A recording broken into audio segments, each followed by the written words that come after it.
name's Jack Hodgins. Welcome back to my channel.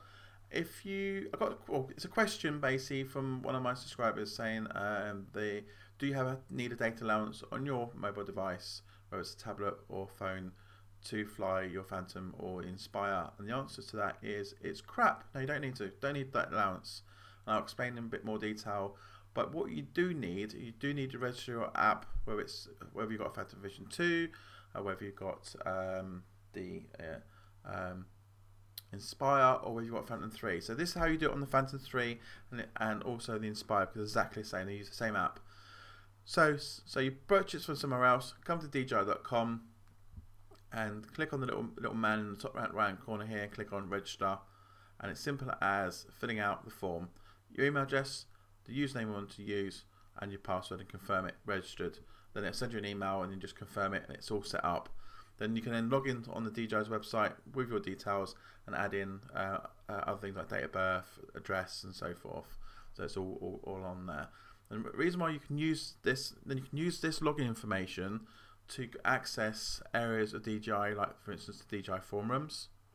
Okay, you can also access the skypixels.com, where you can share all your photographs and video with everybody drone related. Okay, share, and you can view people's photographs, you can like them. So it's a bit like a Facebook group for drone users only, basically. So, and you'll find me on there. So if you find me, like me, basically, and I'll follow you back. So that's what you need to account for to access this. Then also that information you'll use on your iPad or your iPhone, and this is how you do it on the DJI Pilot app. Unfortunately, I haven't got an Android device, so it may look a little bit different. So I've only got the iOS, so I only have an iPad, because iPad's obviously the best. Well, as far as I'm concerned, I've always found it quite easy to use the iPad on this. So anyway, so I'll show you this. So this is what the iPad looks like. Right, with the app now, once you load it up on your tablet, you just click on the User Center, and it'll prompt you for your DJI login account. So those details you had in previous video I just did, you just type in your login, your email address, and your password there. Click login, and it'll log you straight into the app for you. And I'll just quickly give you a quick show around. Once you're logged into your app, you'll be displayed with your albums here, and then from here you just click on the right hand side, the little man. You've got lots of little box. Got a little thing in front of you, green, and then obviously the box on the side here. This will show you're actually now logged in, and then if you purchase a lot of stuff through, if you start purchasing stuff through DJI, they give you earnings, like money back basically. And on the right hand side here, it'll show you what your account balance is, or pending earnings basically. So, and then on here you can edit information, your normal information as well and stuff.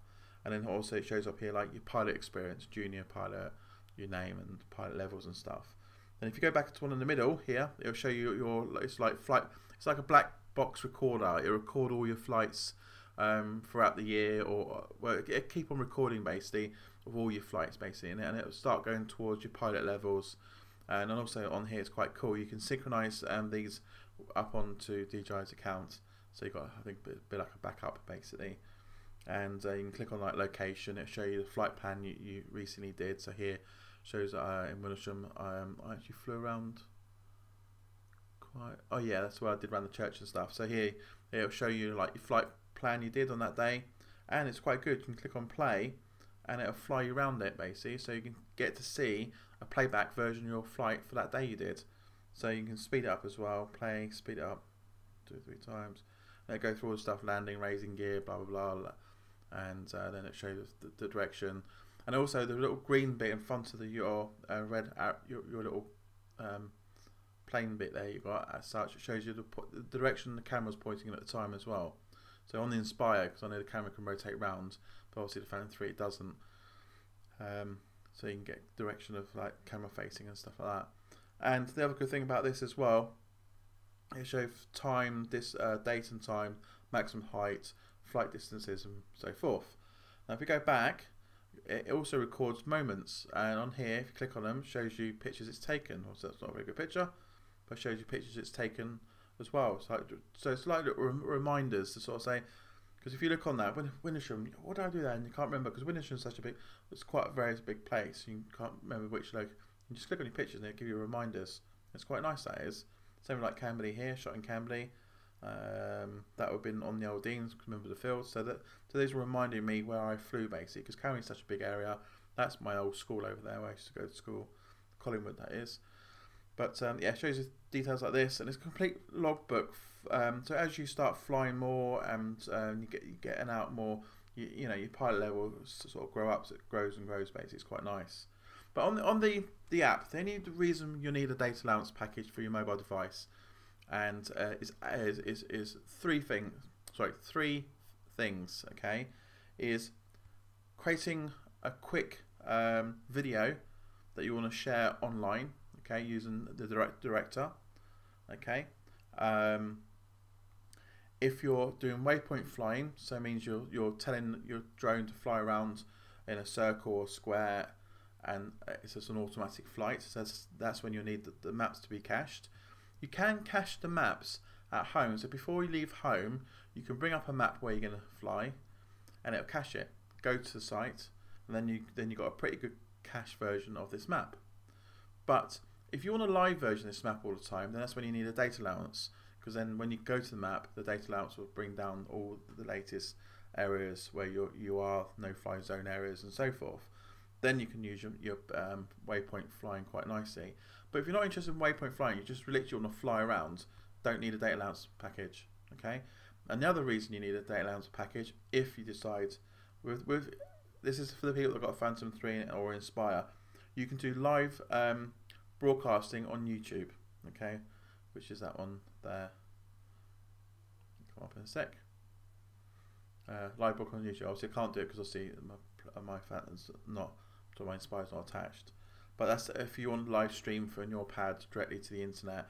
But if you're just happy like recording your Phantom flights or your Inspire flights, and then you want to do all the uploading and editing when you get home, don't need a data allowance package. I have never, the iPad I'm using here doesn't have no data allowance access on it unless I tether it up to my iPhone and do it that way. But I've never actually used it because I tend to just go to site and fly and then come home and do all the editing then. But I'm going to start doing some live video streaming to test out the live streaming on here as well.